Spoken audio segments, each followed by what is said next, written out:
Recording कर दिया है पर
good morning all of you. Am I audible? Please let me know. क्या एप्लीकेशन में आप मुझे देख पा रहे हैं, सुन पा रहे हैं? कोई किसी प्रकार का कोई प्रॉब्लम तो नहीं है? Late me no please. Good morning all of you, good morning from the core of my heart. I welcome you all on your favourite platform e learning study अड्डा।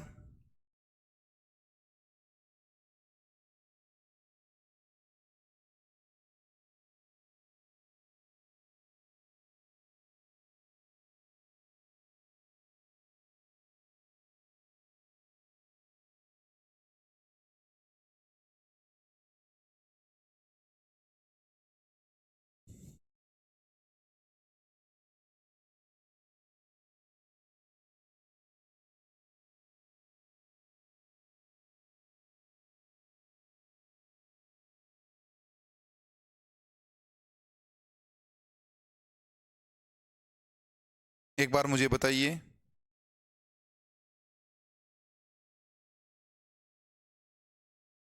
M I Audible? चंचल करेंगे sir, Audible हैं?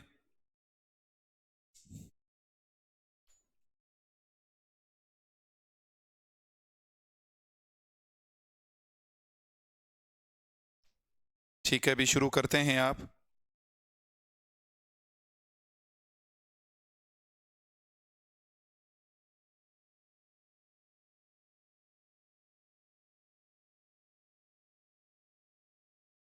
Very good morning Neetu. Sir ये basics of English grammar ये अभी सभी courses में equal ही चल रहा है या कोर्स स्पेशल है?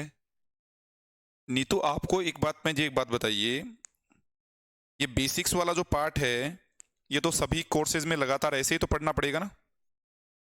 पहले आप एक बार बेसिक्स पढ़िए, वरना मैं सीधा टॉपिक से स्टार्ट करता तो ये आपके लिए ठीक नहीं हो पाता।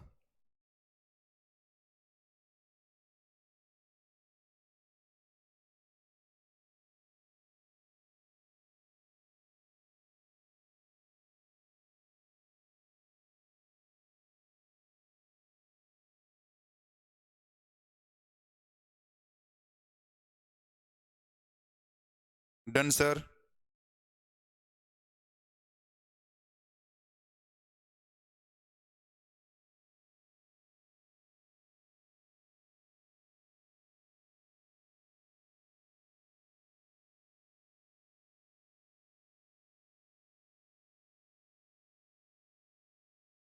यस, ऑडिबल बोल रहे हैं। चलिए शुरू करते हैं आज का सेशन।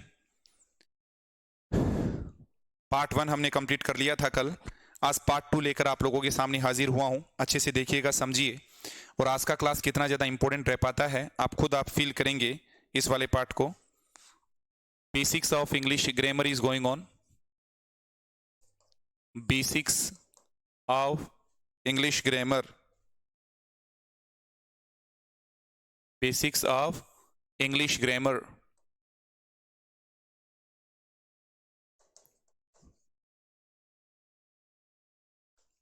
आप एक बार बेसिक क्लियर कर लीजिए ताकि आपको बार बार इंग्लिश किसी और से नहीं पढ़नी पड़े। एक बार आपने यहां ज्वाइन कर लिया है तो यही हमेशा क्लियर, ये मैंने आपको एक फ्री वीडियो में भी डाल दिया है, ठीक है, पार्ट 02। कल हमने पार्ट 1 में बहुत कुछ अच्छी चीजें जानी थी, उसी से मैं आगे आप लोगों को लेकर चलता हूं। आज का सेशन काफी इंपॉर्टेंट है। Let's begin the session. Basics चल रहा है। अब मैंने कल भी बताया था, टाइटल पे कोई भी वर्ड आता है तो देखो बेसिक्स का बी कैपिटल होएगा, इंग्लिश का ई कैपिटल है, ग्रामर का जी कैपिटल है। सभी स्टूडेंट्स, जितने भी मेरे व्यूअर्स और जितने भी वॉच करने वाले जितने भी स्टूडेंट्स हैं इस वीडियो को वॉच कर रहे हैं, फ्रॉम द डे वन, पहले दिन से आपका बोलने का तरीका, लिखने का तरीका, तमाम प्रकार की चीजों का ध्यान रखिएगा। Got it sir? क्योंकि आप कभी भी कोई भी चीज पढ़ें, जैसे मैं एक बात बताऊं, जैसे आप बेसिक्स पढ़ रहे हैं तो ये बेसिक का कतई मतलब ये नहीं है कि आज आपके लिए ग्रेड 1 में काम आएगा, कि यूपीएससी में काम आएगा, कि आरईएस में काम आएगा। प्रिपरेशन ऐसा करिए कि एक बार आपने बेसिक कंप्लीट कर लिया मित्रों, तो इन फ्यूचर कभी भी कहीं पर भी ये चीज काम आए, आप सीधा, ठीक है, कहीं पर किसी भी प्रकार का प्रिपरेशन करिए, ये सेम चीज वहां पर क्या आनी चाहिए, काम आनी चाहिए, आपकी ये लर्निंग वहां पर ट्रांसफर होनी चाहिए। बहुत बहुत बार आप कहते हैं सर मैं पढ़ रहा हूँ टेंस, ठीक है सर आप टेंस पढ़ रहे हैं, सर मैं टेंस एलडीसी वाला टेंस पढ़ रहा हूँ, या फिर जूनियर अकाउंटेंट वाला टेंस पढ़ रहा हूँ, या एसएससी वाला पढ़ रहा हूँ, या बैंक वाला पढ़ रहा हूँ, या यूपीएससी वाला पढ़ रहा हूँ। भाई तू टेंस ऐसा पढ़ कि किसी भी लेवल की एग्जामिनेशन में अपीयर हुए तो वहां पर वो आपके लिए काम आए। Got it sir? याद रखना है मित्रों। कम ऑन, फिर से देखते हैं, ठीक है। तो कल सबसे पहला मेरा जो क्वेश्चन आप लोगों के सामने मैंने रखा था वो यही था, क्या? What is a language? What is a language? कल यहां से हमने स्टार्ट किया था, लैंग्वेज नहीं बोल रहा हूं, लैंग्वेज बोल रहा हूं। लैंग्वेज क्या है? What is a language? ठीक है, लैंग्वेज क्या है? तो एक बार फटाक से मुझे आपके कमेंट बॉक्स में लिख डालिए कि लैंग्वेज क्या है। जब भी आप लैंग्वेज के बारे में पढ़ते हैं, क्या है, लिखो फटाफट से कमेंट सेक्शन में, फटाफट से डालिए आपका answer. What is a language? Chanchan, Neetu, ठीक है, महेश, फटाफट से बताइएगा भाई, what is a language? Language क्या है? What is a language? जल्दी बताइए, लैंग्वेज किसे कहते हैं?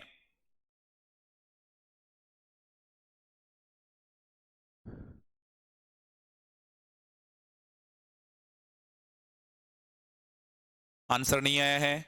चलिए मैं बता देता हूं आपको। गुड। लैंग्वेज जो है क्या है? Language is a system of, बहुत इंपॉर्टेंट क्लास रहेगा, सिस्टम ऑफ आर्बिट्रेरी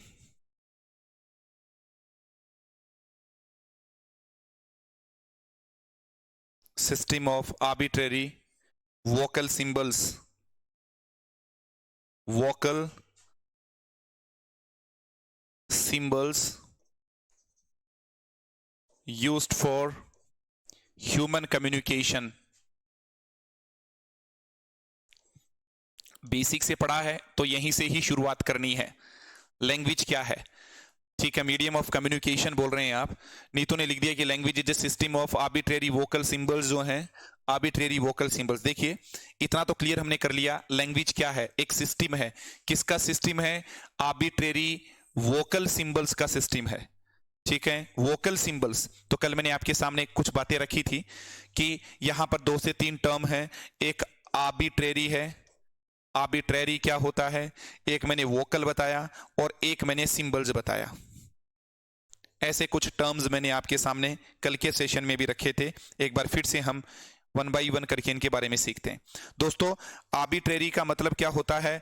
आर्बिट्रेरी का मतलब होता है यूं ही आपने एक प्रकार से कैजुअल, ठीक है, बोले तो आपने ऐसे ही इनका नाम क्या रख दिया, रैंडमली आपने कोई नाम दे दिया, उसी को हम आर्बिट्रेरी बोलते हैं, ठीक है।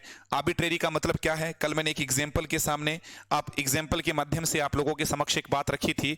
आपने कहा, मैंने आपसे पूछा भाई ये क्या है, ठीक है, आपने बोला कि सर ये आपने जो यहां पर एक प्रकार का जो एक शेप बनाया है, एक आपने ऑब्जेक्ट यहां पर ड्रॉ किया है, इसको हमने ट्री नाम दे दिया है, ठीक है, आपने नाम ट्री दे दिया है। तो एक बात बताइए, ये जो ट्री का नाम था, क्या ये भगवान ने हमें दिया है या फिर मनुष्य ने अपने हिसाब से इसका नाम ट्री रख दिया है?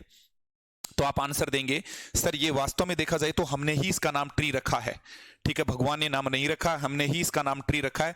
हमने, यदि आप चाहते और यदि इसका नाम बस रखते, ठीक है, या मान लीजिएगा इसको आप आगे से क्या कहते, मान लीजिएगा इसको आप किचन कह देते, ठीक है, कुछ भी नाम दे देते, इसका किचन रख देते, तो इस प्रकार की आकृति का नाम मतलब अपन किचन बोलने लग जाते हैं।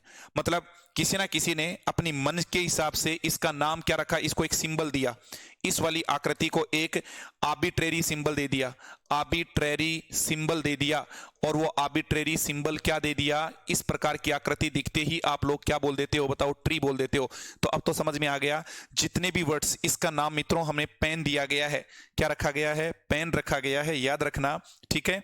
Got it sir? हाँ, बहुत अच्छे तरीके से, ऐसे गुमसुम होकर नहीं बैठना है क्लास के अंदर। जब तक मजा नहीं आएगा, जब तक आप लोग इन्वॉल्व नहीं करेंगे तब तक मजा नहीं आएगा, और मजा तभी आएगा लर्निंग में। प्रैक्टिकली सीखिए। इसका नाम पेन हमने हमारी मर्जी से रखा है, इसका नाम वॉच, इसको शर्ट बोल दिया, इसको हेयर बोल दिया। इस हेयर की जगह मान लीजिएगा इसको कुछ और नाम देते, ठीक है, इसको नोज नाम देते तो इसको हेयर बोल देते, कुछ भी बोलिए। हमने जितने भी सिंबल्स दिए हैं, जितने भी स्पेलिंग्स दिए हैं, वो आर्बिट्रेरी है। तो लैंग्वेज में जितने भी सिंबल्स हैं, ठीक है, वो क्या है, सिंबल। सिस्टम है, किसका सिस्टम है, सिंबल्स का। कौन से सिंबल्स हैं, आर्बिट्रेरी वोकल सिंबल्स, जो यूज किए जाते हैं फॉर ह्यूमन कम्युनिकेशन। मनुष्य की बोलचाल में काम में लिए जाने वाले आर्बिट्रेरी वोकल सिंबल्स को ही भाषा कहा जाता है। केवल इतना सा बोलना कि language is a medium of communication, वो थोड़ा सा डेफिनेशन है, वो अपने आप में थोड़ी सी, मैं कहूंगा कि उसमें कशक रह जाती है, कंप्लीशन की तरफ नहीं जाती है। आप ये बोलना कि लैंग्वेज है वो एक सिस्टम है, किसका, वर्ड्स का या सिंबल्स का। लेकिन ये सिंबल कैसे हैं, ये आर्बिट्रेरी हैं। और वोकल, ठीक है, वोकल का मतलब बोलने से है, वोकल, ठीक है, हाँ, वोकल फॉर लोकल, ऐसा आपने पढ़ा है, मोदी जी ने नारा भी दिया था। तो इस प्रकार से आप लोग समझिए। Got it sir? समझ में आ रही है चीजें आपको बढ़िया से? ठीक है, तो बताओ जरा लैंग्वेज क्या है। लैंग्वेज एक प्रकार का मीडियम है, ठीक है, या सिस्टम है, किसका, आर्बिट्रेरी वोकल सिंबल्स का। अब ये तो क्लियर हो गया कि जो भी स्पेलिंग हमने रखी है, किसी को भी दिया है नाम, वो बिल्कुल देखा जाए तो क्या है, आर्बिट्रेरी सिस्टम है। कौन सा है बताइएगा, आर्बिट्रेरी सिस्टम है। Got it sir? Any problem? Hopefully चीजें बढ़िया से क्लियर हो रही हैं। अब देखिएगा, आर्बिट्रेरी देख लिया, वोकल देख लिया, सिंबल्स के बारे में हमने, सिंबल्स क्या हैं, सिंबल्स को आप लोग, ये जो वर्ड्स को ही हमने सिंबल नाम दिया, जो भी आप इन वर्ड्स बोलते हैं इन्हीं को। और वोकल का मतलब क्या क्या बोला जाएगा यहाँ पर, वोकल बोलने के सेंस में आएगा। Got it sir? चलिए, अब देखिए, जब आप इस लैंग्वेज को पढ़ते हैं, तो लैंग्वेज को पढ़ते हैं तो लैंग्वेज के क्या है कुछ, ये देखिएगा, लेवल्स ऑफ लैंग्वेज। अब मैं आपको लैंग्वेज के कुछ लेवल्स बता रहा हूं, यहां से आपका सेशन स्टार्ट हो रहा है, ठीक है। लेवल्स ऑफ लैंग्वेज बोल दो आप, या मैं यूं बोलूं, कुछ लेवल नहीं बोलकर मैं यूं भी बोल सकता हूं, क्या, रैंक्स ऑफ लैंग्वेज। लैंग्वेज क्या कुछ रैंक्स है, उनके बारे में मैं चर्चा करूंगा, ठीक है। या फिर मैं बात बोलूं तो आप सिस्टम्स ऑफ लैंग्वेज बोल दो, ठीक है, सिस्टम्स ऑफ लैंग्वेज बोल दो। और बताइए ये सिस्टम क्या है, उसके बारे में चर्चा करें। या फिर आप ये बोलो तो हायरार्की बोल दो, हायरार्की ऑफ लैंग्वेज बोल दो। जो आपके मन में आए वो आप बोल सकते हो। Got it sir? ऐसे बोलिएगा, हायरार्की ऑफ, ठीक है, रैंक्स की हायरार्की बोल दो, सही वर्ड तो रैंक्स बोल दो आप, हायरार्की ऑफ रैंक्स बोलो, ये भी ठीक रहेगा। हायरार्की ऑफ, ये जो रैंक्स आप बोल रहे हो, ये लेवल्स जो बोल रहे हो, इनकी हायरार्की। मतलब इतने सारे नाम आप चाहो तो इस टॉपिक के दे सकते हैं जो मैं अभी आपको पढ़ाने वाला हूं। ये यदि आपने पढ़ लिया है ढंग से तो इट विल बी बल्ले बल्ले बल्ले। ये देखिएगा सरकार, ठीक है, मतलब लेवल्स ऑफ लैंग्वेज, लैंग्वेज के क्या क्या लेवल्स होते हैं। या फिर रैंक्स ऑफ लैंग्वेज, रैंक बोल दो, जैसे आपको रैंक मिलती है ना, रैंक फर्स्ट है, सेकंड है, थर्ड है, फोर्थ है, 50th है, 110th है, कौन सा है, उसको लेवल रैंक्स बोलते हैं। या लैंग्वेज के सिस्टम बोल दो, या हायरार्की बोल दीजिएगा, ये बहुत अच्छा वर्ड है। हायरार्की क्या होता है, मैं थोड़ा सा आपको पहले ऐसा बता देता हूं। यहां पर देखो, आपने कई बार इस प्रकार के पिरामिड्स आपने बने हुए देखे होंगे, ये देख लीजिएगा, इसी को मैं हायरार्की बोलूंगा, ठीक है।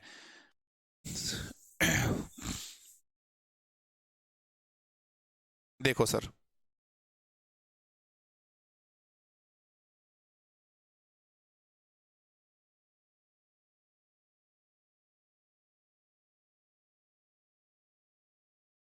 हम्म,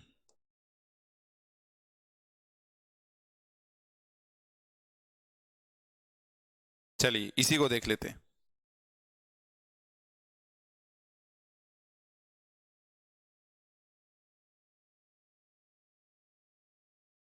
देखो इसको देखिए बाप, आपने देखा, एक लेवल ये रहा, एक लेवल ये रहा, एक लेवल ये रहा, और एक लेवल ये रहा।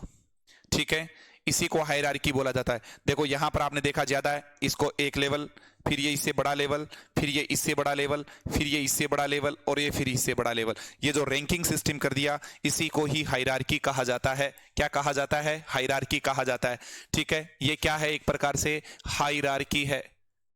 ये देखिएगा, हायरार्की का मतलब होता है पदानुक्रम। ठीक है, पदों का क्रम, या मैं बोलूं कि जिसको आप रैंकिंग बोलते हो। ठीक है, रैंकिंग सिस्टम से जब कभी भी आप लोग पढ़ते हो, उसी को हायरार्की बोला जाता है। Got it sir? ठीक है, सबसे छोटा, उससे बड़ा, फिर उससे बड़ा, फिर उससे बड़ा, और फिर उससे बड़ा। Got it sir? Any problem? Hopefully चीजें क्लियर हो गई होंगी। उसी प्रकार से मैं आपके समक्ष हायरार्की बोलूंगा, लिखूंगा। ठीक है, इस हायरार्की को एक बार थोड़ा सा और समझ लीजिए, ताकि आपको थोड़ा बेसिक से मैं चीजें आपके सामने रख दूं। ठीक है, देखो सर कैसे आपने देखा,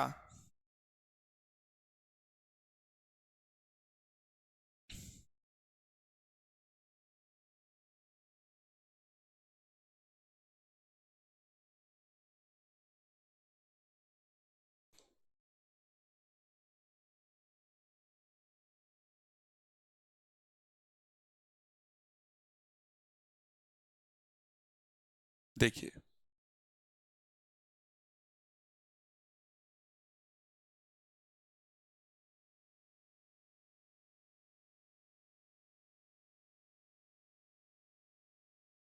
देख लो, अब आप इसी को देखिए। आपने कई बार पढ़ा है, मैं बेसिक से आप लोगों के समक्ष रख रहा हूं, चीजों को अच्छे से समझना। ये सबसे छोटा आपके हिसाब से बता रहा हूं, फिर मैं आगे बताऊंगा आपको। सबसे पहले आपने लेटर के बारे में बात किया। लेटर से मिलकर आप लोगों ने क्या बनाया था? वर्ड्स बना दिए थे। वर्ड से मिलकर आप लोगों ने क्या बना दिया था? फ्रेज बना दिया था। और फ्रेज मिलाकर आप लोगों ने क्या बना दिया था? क्लोज बना दिया था। और क्लोज से मिलाकर आप लोगों ने लास्ट में क्या खड़ा कर दिया था? सेंटेंस बना दिया था। ये देखिएगा सर, लेकिन यही हायरार्की है क्या? हम इससे भी थोड़ा सा और एडवांस पढ़ेंगे, बट इतना आपने देखा है। सेंटेंस के बारे में आपने वाक्य बोला है, ये उपवाक्य बोला है, और ये आपने देखा है फ्रेज देखा है। फ्रेज बोले तो पदबंध देख लीजिएगा, पदबंध बोल दो, या फिर आप लोगों ने देखा वाक्यांश देख लीजिए, एक ही बात है। और इससे नीचे आपने क्या देखा है? पद या शब्द देखा है। और लास्ट में या सबसे नीचे आपने क्या देखा है? अक्षर देखा है। ए का मतलब ही होता है नहीं, और क्षर का मतलब क्षति, जिसकी और क्षति नहीं हो सकती उसको अक्षर बोला जाता है।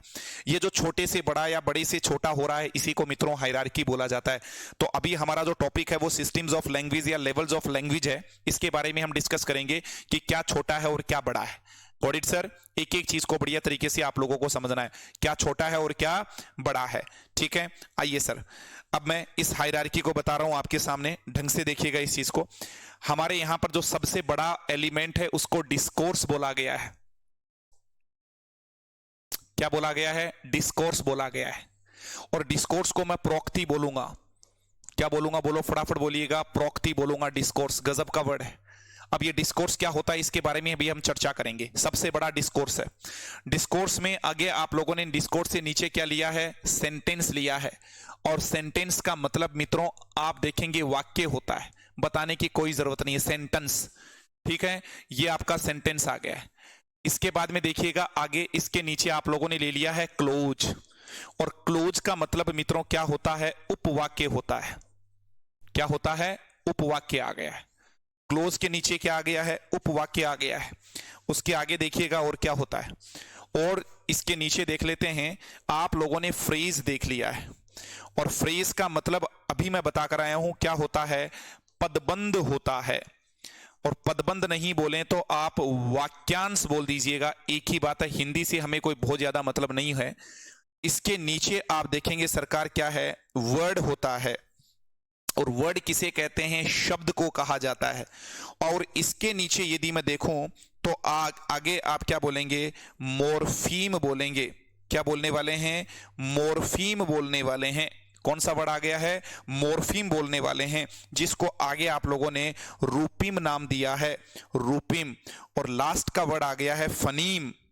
थोड़ा सा मुझे इसको बड़ा कर लेने दीजिए। ये देखिए, इसके नीचे आप लोग देखेंगे फनीम।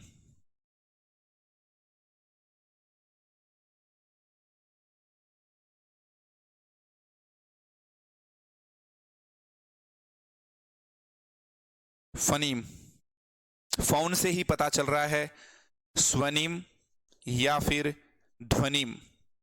ये देखिए, लो जी साहब, ये आपका सॉल्यूशन हो गया है। कौन सी चीज सबसे छोटी है और कौन सी सबसे बड़ी है, इस चीज को आपने पढ़ लिया। फनीम है, मॉर्फीम है, मतलब फनीम से मिलकर मॉर्फीम बनता है, मॉर्फीम से वर्ड बनता है, वर्ड से फ्रेज बनता है, फ्रेज से क्लोज बनता है, क्लोज से सेंटेंस बनता है, सेंटेंस से क्या बनता है, डिस्कोर्स बनता है। इस प्रकार की चीजें आप लोगों ने देखी। Got it sir? Any problem my dear? बताओ sir.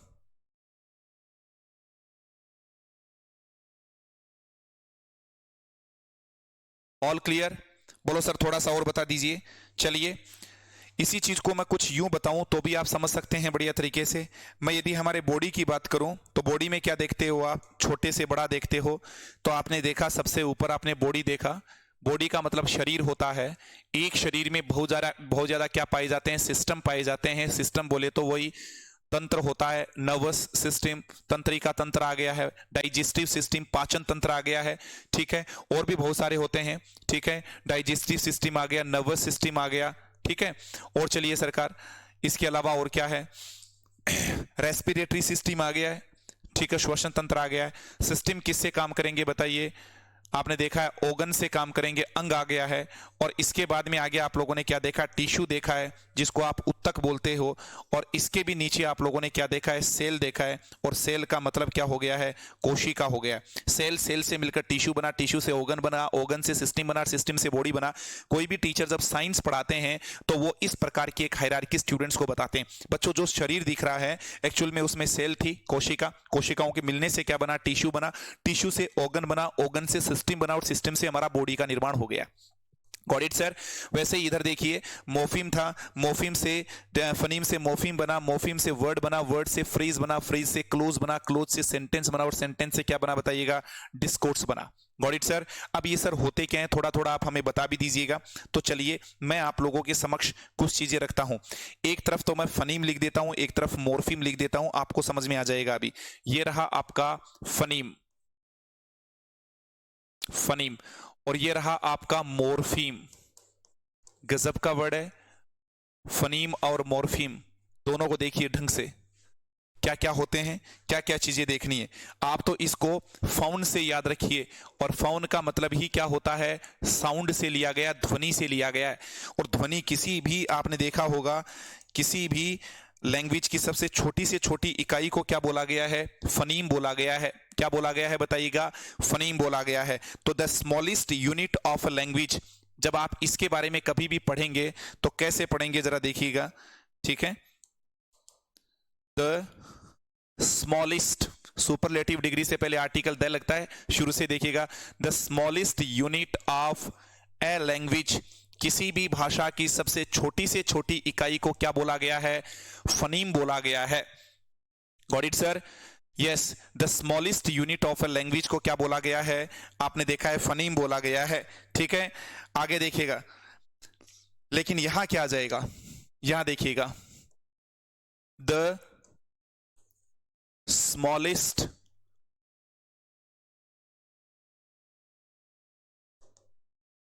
Meaningful unit of a language, या मैं कुछ ऐसा बताऊं इसको, क्या? The smallest unit of A grammar. ये देखिएगा सरकार, दोनों को ढंग से समझिए। ढंग से देखेंगे तो आपको खुद को फील गुड हो जाएगा, ठीक है। एक तो क्या देखा? The smallest unit of grammar. The smallest unit of grammar, किसी भी ग्रामर की जो स्मॉलेस्ट यूनिट होती है, the smallest unit of grammar ही करो, the smallest unit of grammar. अपनी जो ग्रामर है, इस ग्रामर की जो स्मॉलेस्ट यूनिट होती है, उस स्मॉलेस्ट यूनिट को तो क्या बोला जाएगा बताइएगा? दोनों को ढंग से देखिएगा, ये भी स्मॉलेस्ट यूनिट है और ये भी स्मॉलेस्ट यूनिट है। फिर दोनों में डिफरेंस क्या है? ठीक है, द स्मॉलेस्ट मीनिंगफुल यूनिट है वो, इसका अपने आप में कोई मीनिंग नहीं निकलता। आप फनीम देखते होंगे, जैसे आप कई बार देखते हो, फनीम क्या है? फनीम आपने देखते हो, जब आप इसके नंबर की बात करते हो, संख्या की बात करते हो, नंबर की बात करते हो, तो आपने 44 साउंड्स पढ़े हैं। नंबर की बात करें, 44 जो साउंड्स पढ़े हैं उन साउंड्स को ही तो हमने क्या बोला है, फनीम बोला है। 44 साउंड्स के बारे में बात किया, वही तो फनीम होता है। ठीक है, जब आप आगे पढ़ेंगे किसमें, फोनेटिक्स में पढ़ेंगे, या जब आप आर्टिकल वाला चैप्टर करेंगे तब बहुत काम में आएगा। तो साउंड, आप फनीम को, साउंड की बात करें तो कभी भी आपको इंग्लिश में साउंड के बारे में पूछे तो कितने साउंड्स होते हैं, 44 साउंड्स होते हैं। उन 44 साउंड्स को ही क्या कहा है, फनीम। साउंड का अपना अपने आप में क्या नहीं होता है, कंप्लीट सेंस या मीनिंग नहीं होता। हाँ, मैं ये तो कह सकता हूं कि smallest unit of a language होता है, किसी भी लैंग्वेज की स्मॉलेस्ट यूनिट तो होती है, लेकिन स्मॉलेस्ट मीनिंगफुल यूनिट पूछे तो आंसर आपका मॉर्फीम होगा। जैसे शरीर की सबसे छोटी से छोटी इकाई सेल नहीं है, सेल से भी नीचे चलिए, माइटोकॉन्ड्रिया, राइबोसोम, लाइसोसोम ऐसे आपने पढ़ा है, लेकिन शरीर की सबसे छोटी से छोटी लिविंग यूनिट, ठीक है, जिसमें जान होती है वो कोशिका होती है। कोशिका से छोटा भी होता है। अब माइटोकॉन्ड्रिया पढ़ेंगे, ठीक है, लाइसोसोम, राइबोसोम, ऐसी जो चीजें पढ़ते हैं वो सेल में पाया जाता है, लेकिन उसका अपने आप में लाइफ नहीं होता। तो स्मॉलेस्ट लिविंग जो यूनिट है हमारी बॉडी में वो सेल है। वैसे ही, ठीक है, हमारे इंग्लिश में सबसे छोटी से छोटी इकाई तो क्या है, फनीम है, लेकिन वो मीनिंगफुल नहीं है। मीनिंगफुल यूनिट क्या होता है, मॉर्फीम होता है। क्या होता है, मॉर्फीम होता है। Got it sir? इस प्रकार से आप लोगों ने देखा। बताओ किसी प्रकार की कोई प्रॉब्लम, बताओ फटाफट से, कोई दिक्कत तो नहीं है? All clear? ठीक है, तो सर मॉर्फीम आपने फनीम बता दिया, अब थोड़ा सा मॉर्फीम के बारे में बता दो। मॉर्फीम किस हिसाब से समझाओगे आप हमें? ये तो चलो आपने देखा है, जैसे कोई भी एग्जाम्पल आपने देख लिया। यहां पर देखिए मैंने क्या लिखा है, बुक्स लिखा है। इस बुक्स को आपने कुछ ऐसे लिखा, बुक्स। ये देखो ध्वनियां देखो कितनी है, कितने साउंड आ रहे हैं, बै, उ, कै और ये लो जी। ठीक है, तो ये क्या है, फनीम। ये आपका कॉन्सोनेंट है, ये वाउल है, ये कॉन्सोनेंट है, ये कॉन्सोनेंट है। तो देखिएगा कॉन्सोनेंट वाउल, तो इसमें 1 2 3 4 ध्वनियां हो गई, 4 साउंड्स हो गए। तो इसमें कितने फनीम है, 4 हैं। लेकिन एक एक ध्वनि का, बै का, उ का कोई अर्थ थोड़ी ना निकलता है। बै आ गया, उ आ गया, इसका अपने आप में कोई क्या नहीं निकलता है मित्रों, मीनिंग नहीं निकलता है। थोड़ा सा आपको ये थोड़ा ध्यान देना है। डन। अब इधर आइए, क्या है, यहां मैंने आपके सामने रखा है बुक्स। देखिए सरकार, अच्छे से समझिए, ये रहा बुक्स। अब इसको हम देखते हैं, 2 प्रकार की चीजें आ गई हैं। एक तो बना है बुक और एक इसमें लगा है एस। तो इसमें आपने देखा है कितने प्रकार के मॉर्फीम हो गए हैं, 2 मॉर्फीम हो गए हैं, बुक्स। ठीक है, याद रखिए 2 प्रकार के मॉर्फीम हो गए हैं, बुक और एस। बुक में आपने क्या जोड़ा है, एस जोड़ा है। तो ये आपने क्या देखा है, रूट वर्ड देखा, इसका मुख्य शब्द तो ये था। और ये एस क्या है बताओ, सफिक्स है। तो सफिक्स का मतलब हो गया प्रत्यय है, इसका अपने आप में अर्थ है, इससे ज्यादा और टुकड़े नहीं हो सकते। तो बुक्स में 2 मॉर्फीम है, बुक और आपने देखा है एस। ये वाला जो एस है ये क्या है, आपने देखा है सफिक्स है। चलो मैं थोड़ा सा और बता देता हूं। आपको कोई पूछ ले टीचर, टीचर आपको दिखने में तो क्या लग रहा है, एक वर्ड लग रहा है, ठीक है, क्या इसके और टुकड़े नहीं हो सकते क्या, टीचर्स के हो सकते हैं। इस वर्ड को भी आपने और ज्यादा, जब आपको इसको क्लेसिफाई करेंगे तो कुछ इस प्रकार से करेंगे। ये तो रहा देखो टीच, और ये इसमें क्या लगा है, टीच, टीच लग गया है। टीच इसमें क्या हो गया है, रूट वर्ड हो गया है, मुख्य जड़ जन्म टीच का हुआ था। इसमें आपने ईआर क्या लगा दिया है बताइए, ईआर सफिक्स लगा दिया है। ये भी ध्यान दीजिए, जो रूट वर्ड होता है उसको आप क्या बोला जाएगा, फ्री मॉर्फीम बोला जाता है। क्या बोला जाता है, फ्री मॉर्फीम होता है। ठीक है, लेकिन ये जो चीजें होती हैं सफिक्स वाले, इनको किस नाम से जाना जाता है, बाउंड मॉर्फीम बोला जाता है। ये देखिएगा आगे पढ़ेंगे फ्री मॉर्फीम क्या होता है और बाउंड मॉर्फीम क्या होता है, लेकिन पता तो चले एक बार। ठीक है, डायरेक्टली कोई क्वेश्चन नहीं आता, लेकिन जब आप इनको ढंग से पढ़ेंगे तब आपको पता चलेगा कि क्या होता है और क्या नहीं होता। Done sir? कुछ नई टर्मिनोलॉजी जरूर देखने को मिल रही है, लेकिन कहा जाता है ना कि जब आप नई चीजें पढ़ेंगे, ढंग से समझेंगे, तभी मजा आएगा। डन? All clear?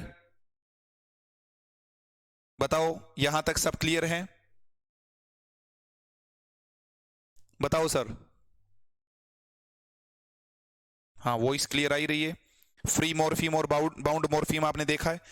तो वर्ड के भी टुकड़े वरना आप हमेशा टीचर्स को क्या कहते हैं कि टीचर्स तो अपने आप में एक ही वर्ड है, अरे इस वर्ड के भी दो टुकड़े हो गए, टीच और ईआर। तो किसी ने दिमाग लगाया कि सर एक काम करते हैं ना, आपने क्या बोला टीच और ईआर हो गया, आपने कुछ ऐसा कर दिया, देखो टीचर के टुकड़े किए। कैसे कैसे किए अभी देखिए जरा। टीच में आपने कुछ इस प्रकार का चेंज किया, समझो ढंग से। ये लो टीच को आपने अभी ब्रेक किया है। कैसे ब्रेक किया देख लो सर।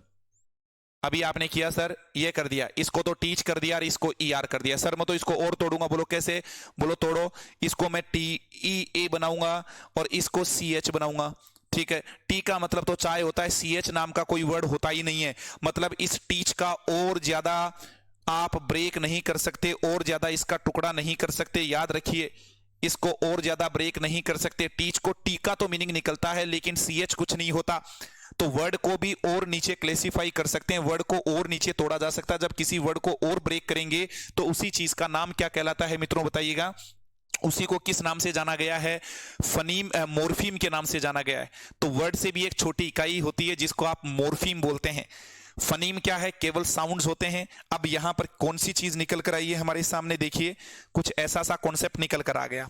बताओ सर अल्फाबेट कितना होता है, कि अल्फाबेट कितना है, लेटर्स कितने हैं और साउंड कितने हैं। फटाफट मुझे इनका नंबर बताइए, आप जल्दी बताइए। अल्फाबेट, लेटर एंड साउंड, जल्दी बताइए।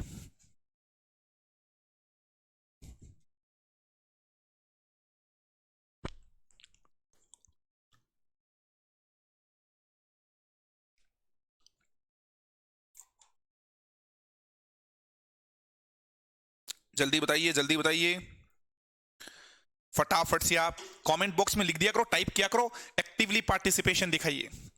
जल्दी से जल्दी बताइए। Alphabet, letter, sound.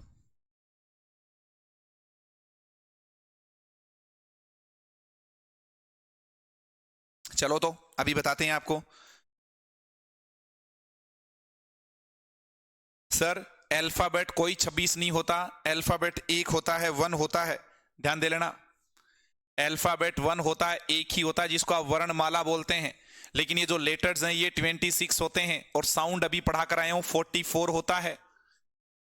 इन 26 लेटर्स को 24 साउंड्स की हेल्प से बोला जाता है। और ये A to Z जो पूरा होता है उसको एक अल्फाबेट बोला जाता है। लेकिन आप कहीं पूछिए जाके कि अल्फाबेट कितना होता है, फटाक से आंसर देंगे कि अल्फाबेट कितना होता है, 26 होता है। अल्फाबेट एक है, लेटर 26 है, और साउंड्स 44 हैं। इन्हीं साउंड्स को ही हमने नाम क्या दिया है बताओ, फनीम नाम दिया है। क्या नाम दिया है बताइए, फनीम नाम दिया है। फनीम का अपना कोई वजूद नहीं होता है। साउंड अपने आप में कोई किसी भी प्रकार का कोई डिस्टिंक्ट क्या नहीं रखता है, मीनिंग नहीं रखता है। ठीक है, तो फनीम से मिलकर क्या बना है बताइए, मोर्फीम। तभी कहा है अल्फाबेट्स नहीं होता है। याद रखिए, एक कॉमन एरर बता देता हूं, कभी भी अल्फाबेट्स ना करें। यदि आप अल्फाबेट्स करेंगे, इस अल्फाबेट का हिंदी जो होता है वो वर्णमाला होता है, ए सेट ऑफ लेटर्स होता है। लेकिन जैसे ही आपने इसका प्लूरल बना दिया है, अल्फाबेट्स कर दिया है, तो अल्फाबेट्स होते ही इसका मतलब भाषाएं हो गया है, मीनिंग बदल गया है। ठीक है, और भाषाओं को हम इंग्लिश में लैंग्वेजेस कहा जाता है। आप ये नहीं कह सकते कि how many alphabets are in English language. हर भाषा का अपना एक ही अल्फाबेट होता है, हर का अपना क्या होता है, एक ही अल्फाबेट होता है। याद रखिए, अल्फाबेट कितना है, एक है। हमें A to Z वाला अल्फाबेट, और वैसे भी देखो वर्णमाला बोला है, वर्णमाला, और वर्ण क्या होते हैं, अक्षर होते हैं। कितने हैं, 26। ABCDEFGHIJKLMNOPQRSTUVWXYZ। ये देखो, ठीक है, ABCDEFGHIJKLMNOPQRSTUVWXYZ। ठीक है, ये क्या है, ये 26 लेटर्स हैं, इनसे एक माला तैयार हो गई। माला एक होती है, उसके अंदर फुल 26 हैं। याद रखिए, एक अल्फाबेट होता है, 26 लेटर्स होते हैं, और 44 साउंड्स होते हैं। यदि आपको कहीं पर अल्फाबेट का अल्फाबेट्स यदि बनाना पड़े, अब आप बोलेंगे there is one alphabet in English, आप नहीं कह सकते कि देयर आर 26। जैसे आपने कहा कि I know the alphabets of English, बहुत बहुत लोग इसी प्रकार के सेंटेंसेस यूज करते हैं। आई नो, ठीक है, दी अल्फाबेट्स ऑफ इंग्लिश। अच्छा, इंग्लिश के अल्फाबेट्स कब से होने लग गए? इंग्लिश का तो अल्फाबेट ही होता है, अल्फाबेट, ठीक है, अल्फा भी नहीं होता, अल्फाबेट, ठीक है, बेट नहीं होता, अल्फाबेट। Got it sir? ऐसा ध्यान देना है बहुत अच्छे तरीके से, बहुत साउंड नॉलेज आप लोगों को रखना है, तभी जाके मजा आएगा। तो ये चीजें आपने देखी है, किस किस में डिफरेंस देखा है, मॉर्फीम क्या होता है, फनीम। अच्छा, इस वर्ड को देख लीजिए आप, आपको कोई और पूछ ले, फूट, फीट देख लो, फीट, ये देखो फीट, ठीक है, नजर तो वर्ड आ रहा है आपको, क्या इसका भी टुकड़ा हो सकता है कि एक्चुअल में वर्ड का जब जन्म हुआ था तब फीट नहीं था, रूट शब्द तो क्या था इसमें, फूट ही था, और फूट का में आपने क्या लगाया, एस, ये एस लगाने वाला ही है, मतलब ये प्लूरल बना है, ठीक है, प्लूरल बना है, यूं मानिएगा। ये आपका क्या हो गया है, रूट वर्ड हो गया है, और ये इसका क्या हो गया है, सफिक्स हो गया है, याद रखिए। Got it sir? तभी फूट का फूट्स ना होकर क्या हो गया है, फीट हो गया है। दिखने में तो ऐसा लग रहा है एक ही वर्ड और एक ही मॉर्फीम है, लेकिन ऐसा नहीं है। Done sir? लेकिन देखो, ये देखो ए, इसको कमाल देखिए, ये ए जो है वर्ड भी होता है, और वर्ड के साथ साथ आप जब इसको देखेंगे, वर्ड बोल दो, मॉर्फीम और ए साउंड भी है, दोनों ही है। आप इसको वर्ड भी बोल दो, ठीक है, और वर्ड बोलकर साथ में इसको आप फनीम भी बोल सकते हो, फनीम भी हो जाएगा, ठीक है, साउंड दोनों ही है, ए को ए ही बोला जाएगा और क्या बोला जाएगा। Got it sir? तो दोनों चीज है, वर्ड भी है, लेटर भी है, इस ए को वर्ड भी बोल सकते हो, इस ए को लेटर भी बोल सकते हो, ठीक है, इसको आप साउंड भी बोल सकते हो। तो कुछ ऐसे भी वर्ड्स हैं जो साउंड और लेटर दोनों का काम कर लेते हैं, ठीक है, साउंड, वर्ड और लेटर तीनों का ही काम कर दिया। Done sir? Any problem? तो यहां तक आपकी चीजें क्लियर हो गई हैं। क्या देखा एक बार फिर से देखिएगा, क्विक रिकैप करवा देते हैं फटाफट से। आज हमने शुरुआत यहां से करी है दोस्तों, part 2 basics of English grammar. क्यों पढ़ना जरूरी है? क्योंकि आपको ये तो पता होना चाहिए हम क्या पढ़ रहे हैं, हम लैंग्वेज पढ़ रहे हैं। लैंग्वेज क्या है? System of arbitrary vocal symbols का एक सिस्टम होता है। सिस्टम का तात्पर्य क्या, ये भी बताएं पहले। आर्बिट्रेरी का मतलब मनमोजी होता है, अपनी इच्छा से लगाए जाने वाले सिंबल्स को ही हमने क्या नाम दे दिया, लैंग्वेज दे दिया है। इसके लिए हमने एक सिंबल यूज कर लिया कि ये पेन होता है, राम जाने किसके मन में उपजी होगी, हमने अपनी मनमोजी से एक वोकल सिंबल चिपका दिया कि ये पेन, पेन मींस कलम होता है, ऐसा हमने देख लिया। आगे हमने देखा लेवल्स ऑफ लैंग्वेज, लैंग्वेज के रैंक्स क्या क्या हैं, छोटे से बड़ा आप लोगों को बताया, छोटा क्या है, उससे बड़ा क्या है, उससे इसी को एक हायरार्की बोला है। तो बताओ, सबसे छोटा फनीम है, फिर मॉर्फीम है, फिर वर्ड है, फिर फ्रेज है, फिर क्लोज है, फिर सेंटेंस है, और फिर क्या है, डिस्कोर्स है। इस प्रकार की बातें हमने देख ली हैं। Done sir? चीजें देखना है, बढ़िया तरीके से समझना है। आगे चलिए, इतना क्लियर होने के बाद में कुछ फनीम और मॉर्फीम में डिफरेंस बताया। फनीम क्या है? Smallest unit of a language, किसी भी भाषा की सबसे छोटी से छोटी इकाई आपसे पूछे तो वो फनीम है। मॉर्फीम भी क्या है? Smallest meaningful unit of a language, meaningful पूछे तब आप मॉर्फीम बोलेंगे। या फिर आप smallest unit of grammar, grammar की स्मॉलेस्ट यूनिट होती है वो मॉर्फीम होती है। ग्रामर की छोटी से छोटी यूनिट मॉर्फीम है, लैंग्वेज की सबसे छोटी से छोटी यूनिट फनीम है। या ये पूछ ले लैंग्वेज की मीनिंगफुल यूनिट क्या है, तब भी मॉर्फीम है। नंबर ऑफ मॉर्फीम 44 है। इन्हीं साउंड्स को हमने जैसे बुक्स में देखा, ये कॉन्सोनेंट है, ये वाउल है, ये कॉन्सोनेंट है, ये वाउल है। सी बोले तो कॉन्सोनेंट, वी वाउल होता है। बुक्स में देखिए 2 मॉर्फीम हो गया, बुक और एस सफिक्स आ गया। टीचर्स में भी हमने देखा रूट वर्ड और किस हिसाब से देखा है, ऐसे आ जाएगा। आप किसी भी वर्ड को, अल्फाबेट 1 होता है, लेटर 26 होते हैं और साउंड्स 44 होते हैं। इस प्रकार से देखा। फीट को देख लिया। आप चाहो तो एक वर्ड और देख सकते हो, ये आ गया, देखिए ब्यूटीफुली। आप कैसे भी इस वर्ड को ब्रेक कर सकते हैं। ये आपको नजर तो आ रहा है कि एक वर्ड है सर, इसके भी ब्रेक, इसको भी ब्रेक किया जा सकता है क्या? जरूर किया जा सकता है। ये देखो, आपने वर्ड लगाया था BEAUTY, करिएगा, यहां पर ब्यूटी आ गया है। तो ब्यूटी तो एक क्या हो गया है, रूट वर्ड हो गया है, मुख्य शब्द आ गया है। इसमें आपने क्या जोड़ा है, FUL जोड़ा है। ये क्या हो गया है, सफिक्स आ गया है। और इसमें भी आपने क्या जोड़ा है, एक LY जोड़ा है, ये एक और सफिक्स जुड़ गया है। इस प्रकार से आपने देखा है ब्यूटीफुली एक वर्ड में कितने मॉर्फीम आ गए हैं। तो आप देखेंगे यहां से लेके यहां तक इसमें मॉर्फीम 1, मॉर्फीम 2 और मॉर्फीम 3, तीन मॉर्फीम आ गए। याद रखिए, मतलब वर्ड का भी और ज्यादा डिवीजन किया जा सकता है ब्यूटीफुली।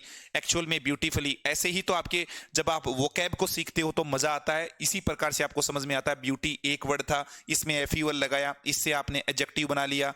ठीक है, ये नाउन था, नाउन में FUL जोड़ते ही एडजेक्टिव बन गया, इसमें LY जोड़ते ही एडवर्ब बन गया। इस प्रकार से कैटेगरी ऑफ वर्ड भी क्या होती रहती है, चेंज होती रहती है मित्रों। Done sir? क्लियर हो गई बात? ये कुछ इतनी बातें हमने पढ़ी ली। अब देखिए आपने क्या क्या पढ़ लिया अभी? अभी आपने मॉर्फीम पढ़ लिया, बताओ क्या, सॉरी फनीम पढ़ लिया, फनीम पढ़ लिया है। फनीम से बड़ा आपने क्या जाना है, बताओ फटाफट बताओ। आपने मॉर्फीम पढ़ लिया है, मॉर्फीम पढ़ लिया है, ठीक है। इसमें हम क्या पढ़ते हैं, साउंड्स को पढ़ते हैं, ठीक है। साउंड्स ही होते हैं 44 साउंड्स। इसमें हम क्या पढ़ेंगे, फ्री मॉर्फीम क्या होता है, बाउंड मॉर्फीम क्या होता है, ठीक है, ये हम पढ़ते हैं इसमें। और मॉर्फीम से मिलकर क्या बनता है, वर्ड बनता है। सर गजब, यहां से आपकी ग्रामर अक्सर टीचर्स स्टार्ट करते हैं। और ये क्या होता है, इसमें हम पढ़ेंगे नाउन क्या होता है, प्रोनाउन क्या होता है, एडजेक्टिव क्या होता है, एडवर्ब क्या होता है, वर्ब क्या होता है, प्रेपोजिशन क्या होता है, कंजंक्शन क्या होता है, इंटरजेक्शन क्या होता है। इसी में पढ़ेंगे अपन डिटर्मिनर्स क्या होता है, और डिटर्मिनर में आर्टिकल 1 2 3 4 5 6 7 8 और 9, जिनको आप अक्सर किस नाम से जानते हो, बताओ, पार्ट्स ऑफ स्पीच के नाम से जानते हो। ये वर्ड का ही हिस्सा है। ये देखिएगा, यदि कोई टीचर आपको क्या पढ़ा रहा है, साउंड पढ़ा रहा है, वो फनीम पढ़ा रहा है आपको, फ्री बाउंड इस प्रकार का सफिक्स प्रीफिक्स पढ़ा रहा है, तो वो आपको मॉर्फीम पढ़ा रहा है। लेकिन कोई टीचर मित्रों आपको क्या पढ़ा रहा है, noun pronoun adjective adverb verb preposition conjunction interjection determiner, वो वर्ड होता है। और यहां से आप शुरुआत मानते हो। यदि मैं डायरेक्ट नाउन पढ़ाना शुरू कर देता तो आपको लगता है कि यार ये मास्टर बिल्कुल सही चल रहा है, पहला चैप्टर नाउन ही होता होगा। अरे भाई बहुत कुछ होता है, आपको डिटेल्ड एनालिसिस करना है, एक बार ओवरव्यू तो बनना चाहिए। ये हमारा ढांचा है, पता तो होना चाहिए क्या नोज है क्या है, एक एक चीजों को बिल्कुल खोल कर रखना चाहिए। ठीक है, ये नोज है, ये है, ये है, यहाँ हार्ट है, इसका क्या योगदान है, इसका क्या योगदान है, इसका क्या है, ठीक है, सब चीजों का पता होना चाहिए। Got it sir? ये आपका वर्ड लेवल देख लिया। और वर्ड के बाद में कुछ एग्जाम्स ऐसे होते हैं टीचर्स के लिए, उसमें आपने देखा होगा टीचर्स में, जैसे ग्रेड 2 की मैं बात करूं राजस्थान में, बाकी आपको भी पता होना चाहिए ये वाला वर्ड, किसी भी प्रकार का जो एग्जाम हो उसमें फ्रेज का भी आपको नॉलेज होना चाहिए। ये क्या होता है, मतलब ए ग्रुप ऑफ वर्ड्स, शब्दों का ही जब समूह हो जाता है, ठीक है, उसको क्या बोला जाएगा, फ्रेज बोला जाएगा। तो फ्रेज में आप पढ़ोगे नाउन फ्रेज क्या होता है, ठीक है, एडजेक्टिव फ्रेज क्या होता है, एडवर्ब फ्रेज क्या होता है, वर्ब फ्रेज क्या होता है, प्रेपोजिशनल फ्रेज क्या होता है, जेनेटिव फ्रेज क्या होता है। ये देखिएगा, एनपी, एडीजेपी, एडीवीपी, वीपी, पीपी, जीपी, ये फ्रेज क्या होता है। तो मैं यहां पर आपके समक्ष एक छोटा सा पॉइंट लिख देता हूं। आपको कोई ये पूछे कि वर्ड और फ्रेज में डिफरेंस बताओ, वर्ड और फ्रेज में डिफरेंस बताओ, तो आप आराम से बता दोगे कि वर्ड का मतलब होता है, अपनी भाषा में आप लोग क्या बोलते हो, शब्द बोलते हो, ठीक है, या फिर क्या बोलते हो, पद बोलते हो, ठीक है। इसका नाम आपने क्या देख दिया है, पद को बंद कर दीजिए आप, पदबंद हो गया है या वाक्यांश आ गया है, ठीक है। समझाइए सर, अभी समझा देता हूं आपको, अच्छे से समझिए। जब मैं वर्ड को की बात करता हूं तो कुछ इस प्रकार से समझता हूं, ढंग से समझना आप। ये रहा ए मीनिंगफुल ग्रुप ऑफ लेटर्स, क्या बोला है जरा देखिए, ए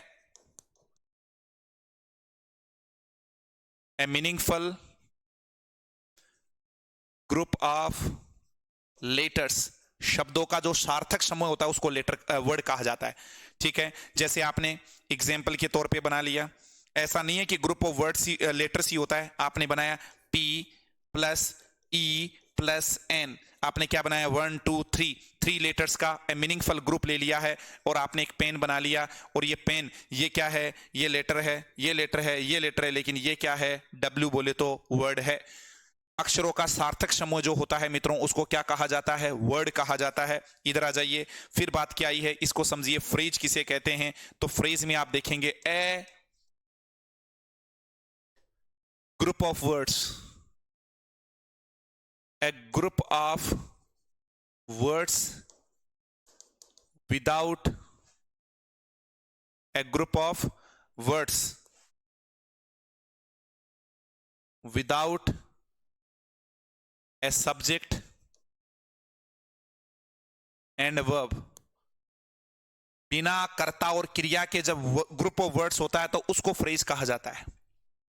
लेकिन सेंटेंस किसे कहते हैं, जैसे आपने एक एक चीज और देखा, सेंटेंस किसे कहते हैं, तो जब आप सेंटेंस के बारे में देखेंगे तो दोनों की मिलती जुलती सी डेफिनेशन होती है। सेंटेंस या क्लोज किसे कहते हैं, तो याद रखिए सेंटेंस या क्लोज में भी एक बात आएगी, क्या, गौर फरमाइए, ए meaningful group of words which has a subject and a predicate, जिसमें अपना कोई सब्जेक्ट या प्रेडिकेट होता है, मैं वर्ब लिख दूं तो भी एक ही बात है। लो आगे बताएंगे, ए meaningful group of words which has a subject and A predicate. दोनों में डिफरेंस क्या है, उसमें भी मीनिंगफुल, उसमें भी ग्रुप ऑफ वर्ड्स है, देखो उसमें भी ग्रुप ऑफ वर्ड्स है, इसमें भी ग्रुप ऑफ वर्ड्स है, दोनों को समझिए। फ्रेज में भी क्या है, ग्रुप ऑफ वर्ड्स है, इसमें भी क्या है बताइएगा, अच्छे से समझिए, इसमें भी आपको ग्रुप ऑफ वर्ड्स है, लेकिन इसमें दो चीजें आएंगी, सब्जेक्ट और वर्ब। ठीक है, जब शब्दों का समूह और उसमें कर्ता और क्रिया दे रखा हो तब जाके वो क्या कहलाता है, बताइए, तब जाके उसको हम क्या बोलेंगे, तब जाके हम उसको बोलेंगे क्या, सब्जेक्ट और वर्ब होते ही सेंटेंस होगा। सेंटेंस के लिए एक बात याद करके चली जाइए, शब्दों का ऐसा समूह जिसमें कम से कम दो चीजें हमें देखने को ही मिलेंगी, कर्ता और क्रिया। Without a subject and verb कोई सेंटेंस नहीं माना जाएगा। हर सेंटेंस में आपको या क्लोज में वर्ब देखने को मिलेगी। No verb means no sentence या क्लोज, याद रख लेना इस बात को। ठीक है, सेंटेंस के बारे में या क्लोज के बारे में एक सिंपल सा कोई डेफिनेशन आपसे पूछेगी, बेटा मुझे तो ये बताइए सेंटेंस या क्लोज किसे कहते हैं, तो फ्रैंकली आप आंसर देना मित्रों, क्या, ठीक है, कि आप तो इतना याद रख लो, सब्जेक्ट और वर्ब है, इट मींस एक सेंटेंस या फिर क्लोज है। सेंटेंस और क्लोज के लिए जो ऑब्लिगेटरी या फिर इसेंशियल या एलिमेंट्री कोई एलिमेंट है, तो वो चीज क्या है, आपने देखा है, सब्जेक्ट और वर्ब है। ठीक है, तो शब्दों का समूह है, केवल शब्दों का समूह क्या कहलाएगा, फ्रेज कहलाएगा। शब्दों के समूह में सब्जेक्ट और वर्ब हो तो फ्रेज या क्लोज या सेंटेंस कहलाएगा। Got it sir, any problem, बोलो सर समझा दीजिए। यहां पर जैसे आपने एक एग्जांपल के तौर पे चीज लिखी है, क्या लिखा है, हैव अ लुक प्लीज। आपने बोला जैसे a beautiful girl, a beautiful girl, देखो यहां से लेके यहां तक शब्दों का समूह तो है, लेकिन ये सेंटेंस थोड़ी है। अब जब आप इसको कुछ इस प्रकार से देखेंगे, ब्यूटीफुल भी कौन है, गर्ल है, गर्ल के बारे में बात हो रही है, और ए भी किसके लिए आया है, गर्ल के लिए आ रहा है, ए गर्ल या ब्यूटीफुल गर्ल। ठीक है, तो ये शब्दों का समूह है, पूरा गर्ल गर्ल नाउन के लिए आ रहा है, ये एक नाउन फ्रेज है, नाउन के बारे में बता रहा है। मुख्य शब्द इसमें कौन है, नाउन है, इसलिए इसका नाम नाउन फ्रेज हो गया। मुख्य शब्द वर्ब हो जाता है, हेडवर्ड तो आपका वर्ब फ्रेज हो जाता, हेडवर्ड यदि एडवर्ब हो जाता तो एडवर्ब फ्रेज हो जाता, और हेडवर्ड यदि आपका एडजेक्टिव होता तो उसका नाम एडजेक्टिव फ्रेज हो जाता। गॉट इट सर, ऐसा आपको ध्यान में रखना है। यहां तक क्लियर हुआ आपको, ठीक है। फ्रेज आगे और पढ़ेंगे, डिटेल में पढ़ेंगे, बट मोटी मोटी बातें पता होनी चाहिए। लेकिन देखना इसी को मैं सेंटेंस कैसे बनाऊंगा, यहां देखिएगा, सेंटेंस बनाने के लिए यहां पर लिख डाला है हमने, अच्छे से समझो। ए ब्यूटीफुल गर्ल, बोलो जरा क्या है,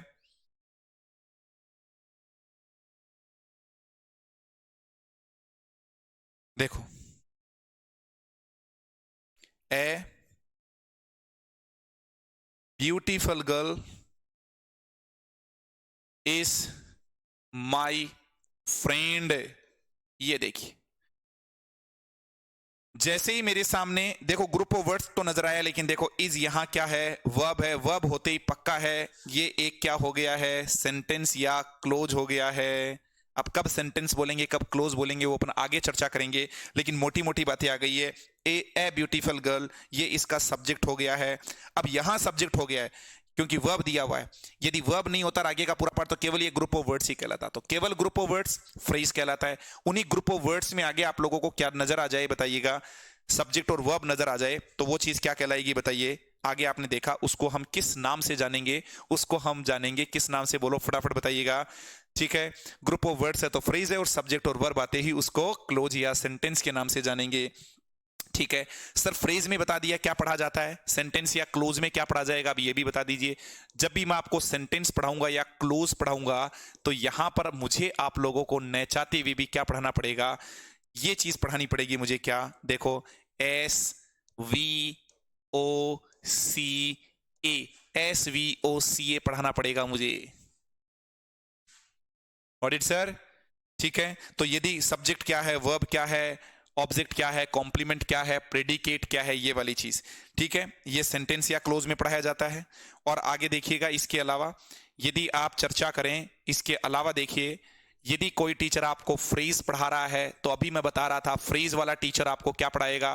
देखो चीजें लास्ट में आते आते बिल्कुल आसान हो जाती है। नाउन फ्रेज है, एडजेक्टिव फ्रेज है, ठीक है, एडवर्ब फ्रेज है, अभी तो बताया था।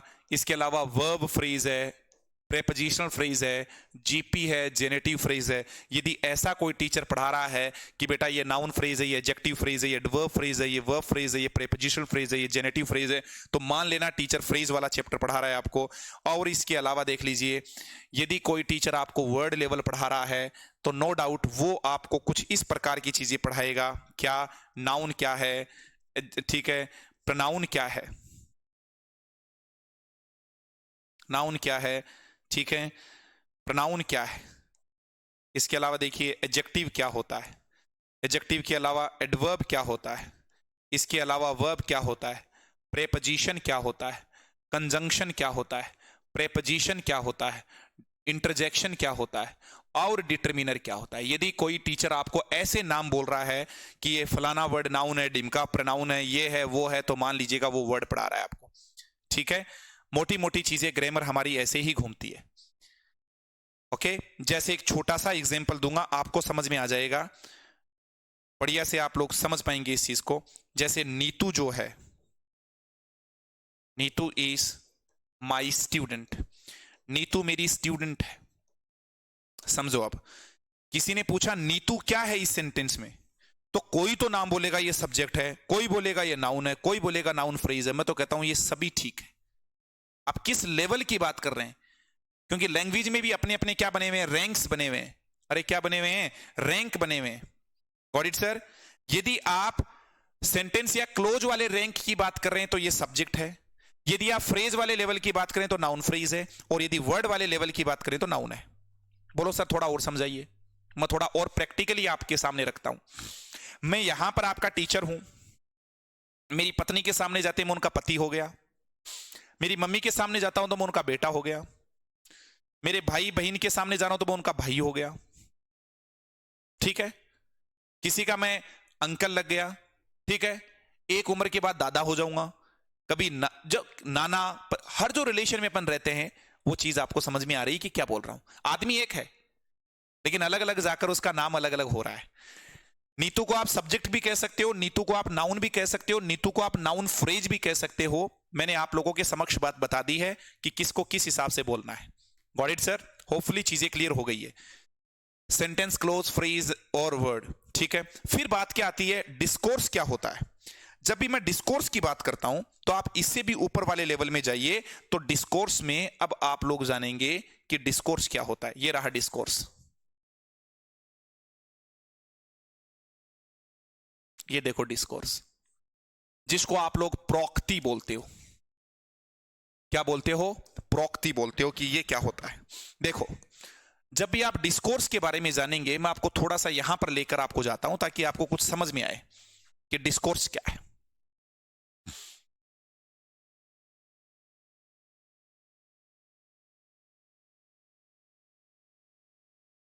What is discourse?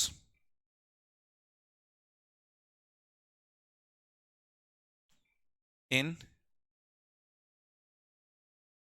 a language. What is discourse in a language? Discourse क्या है? डिस्कोर्स का मीन्स ही होता है द वर्बल और रिटन एक्सचेंज ऑफ आइडियाज।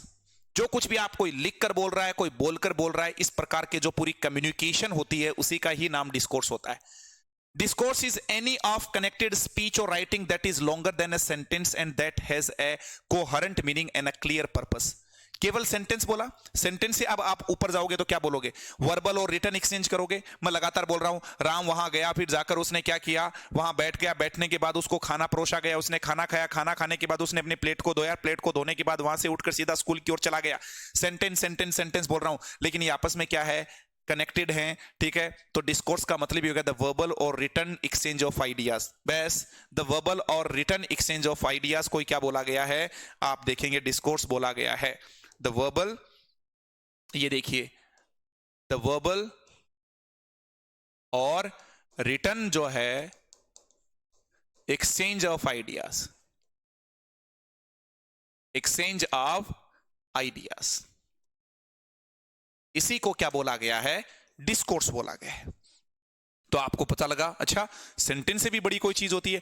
मतलब जो आप कम्युनिकेशन करते हैं, चाहे वो लिख कर करे चाहे बोलकर करे, उसी का ही नाम मित्रों क्या बोला गया है? आपने देखा है डिस्कोर्स बोला है। डन। डिस्कोर्स जो प्रोक्ति होती है उसको बोला गया है।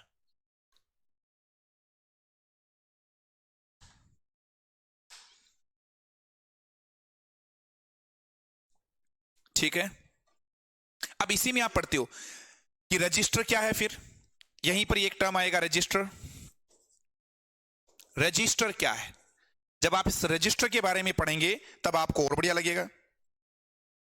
जैसे रजिस्टर भी क्या है? ए वेराइटी ऑफ लैंग्वेज होता है, एक वेराइटी ऑफ लैंग्वेज होता है। बोलो सर वेराइटी ऑफ लैंग्वेज का मतलब क्या है? आपने देखा होगा एक स्टूडेंट एक अलग प्रकार की इंग्लिश बोलता है, लॉयर है वो थोड़ा अलग प्रकार की इंग्लिश बोलता है, ठीक है। हम डे टू डे लाइफ में अलग प्रकार की इंग्लिश बोलते हैं, लिखते थोड़ा अलग प्रकार की इंग्लिश है।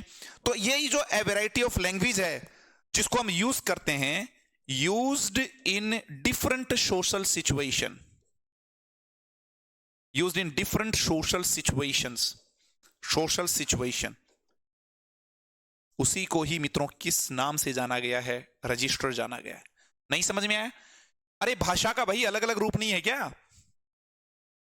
आप घर पे चलिए, मैं बात करता हूं घर पे आप भाई बहन के साथ किस प्रकार की बकवास बात कर लेते हैं। अपनी मम्मी पापा के सामने थोड़ी तहजीब से पेश आते हैं, गुरुजनों के सामने थोड़ा और फॉर्मल हो जाते हैं, ठीक है। आप वकालत करने जाइए, वहां पर आपके कोर्ट के जो प्रीमिसेस होता है वहां पर एक डिफरेंट प्रकार की वोकैब यूज हो रही है। डॉक्टर आदि के पास जाइए, उनका एक अलग प्रकार का वोकैब, एक अलग प्रकार का हो रहा है। तो अलग अलग प्रकार की चीजें आपने देखी है। तो लैंग्वेज में वेरिएशन होता है, वेरिएशन इन लैंग्वेज, मैं बड़ा ही शॉर्ट टर्म में लिख देता हूं, वेरिएशन इन लैंग्वेज ही क्या कहलाता है? रजिस्टर कहलाता है। Variation in language he register कहलाता है। कुछ चीजें मैं आपको बिल्कुल डिटेल में, variation in language, variation in language क्या कहलाता है? आपका रजिस्टर कहलाता है। याद रख लीजिएगा इस बात को। Got it sir? ठीक है, डन।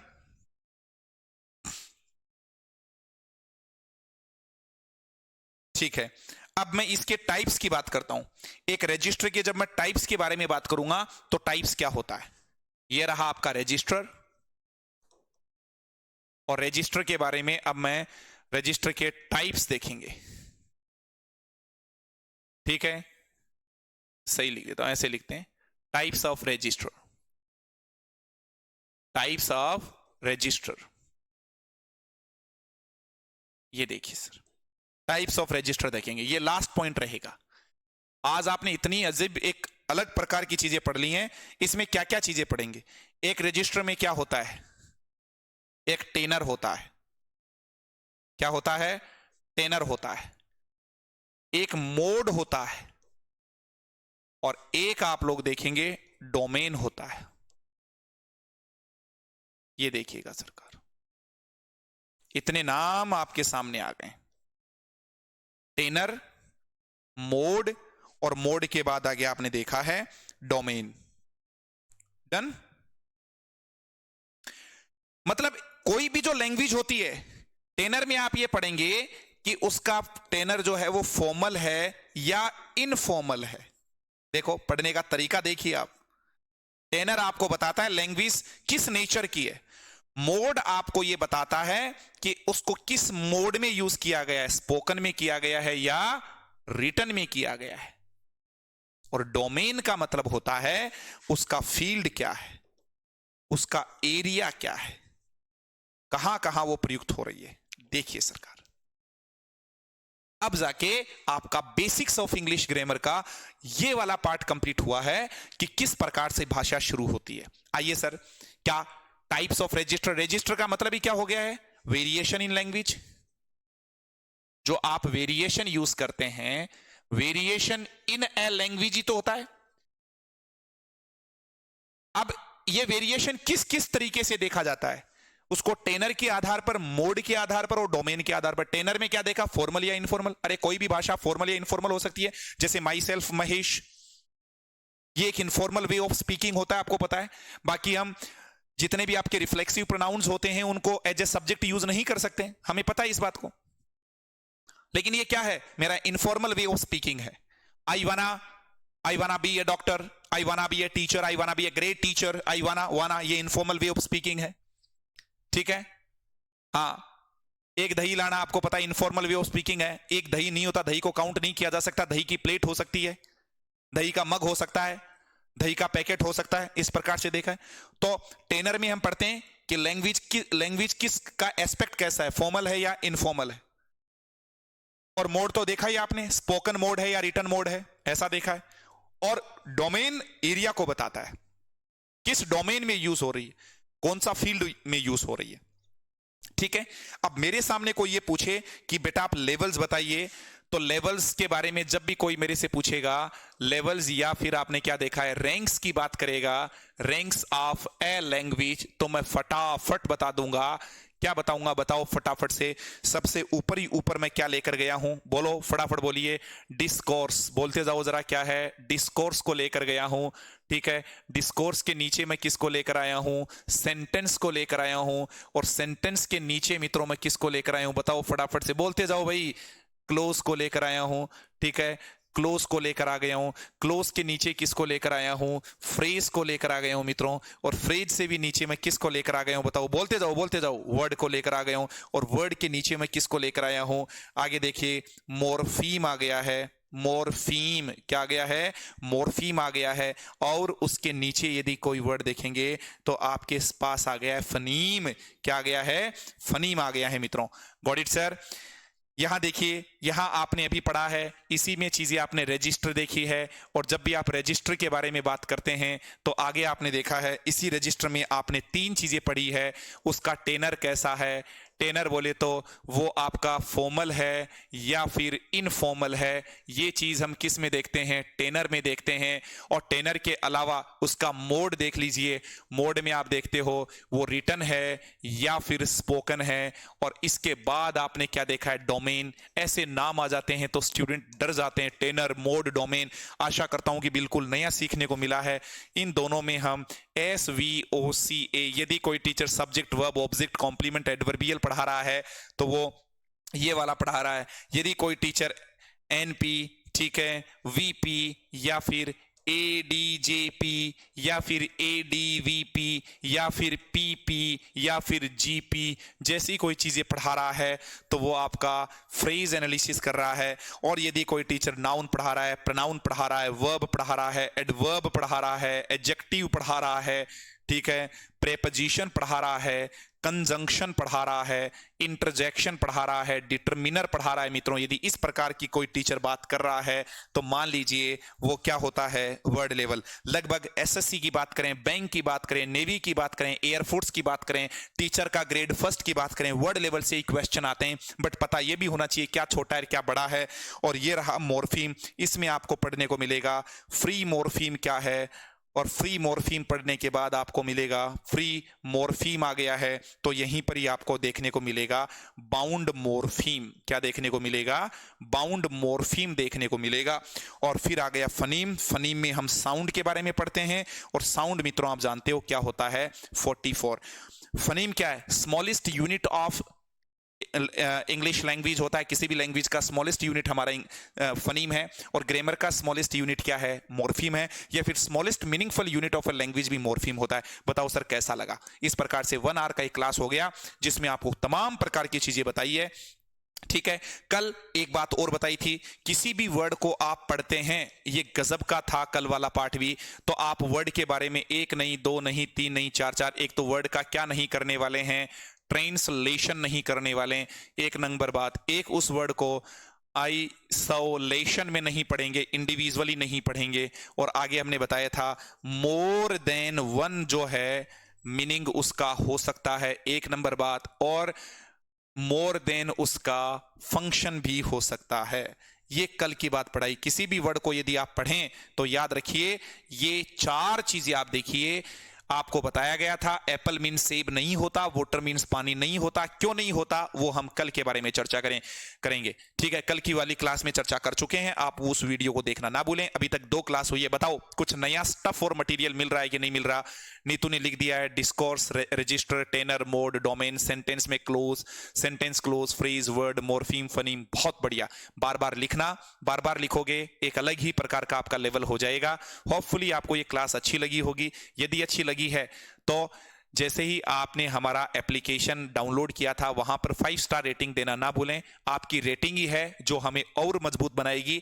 ठीक है, यदि आप अपना प्यार, स्नेह, रिस्पेक्ट और आप बताना चाहते हैं कि टीचर हमारे साथ वास्तव में अच्छा कर रहे हैं, तो जैसे ही आप प्ले स्टोर पर जाएंगे और वहां पर आप अपनी एप्लीकेशन देखेंगे, उस एप्लीकेशन के नीचे जितने भी स्टूडेंट्स वॉच कर रहे हैं, आपसे मैं ये गुजारिश जरूर करूंगा कि आप वहां पर क्या लगाएं, आपका 5 स्टार रेटिंग देके और हमें अनुग्रहित करें। That's all for the day. आज के लिए इतना काफी है। शाम को फिर से 5 बजे मुलाकात करेंगे। इसके आगे का पार्ट देखना ना भूलें। बेसिक्स ऑफ इंग्लिश ग्रामर का पार्ट 3 लेकर आ रहा हूं शाम को। तब तक के लिए अपना और अपने परिवार का ध्यान रखिए, मस्त रहिए, व्यस्त रहिए, और हमेशा एक बात कहता हूं, always be happy, stay positive, always be positive, stay happy, and don't let the negativity of the world get you down. हम सबसे पहली बात, हमेशा सकारात्मक रहें, खुश रहें, और संसार की नकारात्मकता को अपने ऊपर हावी ना दें।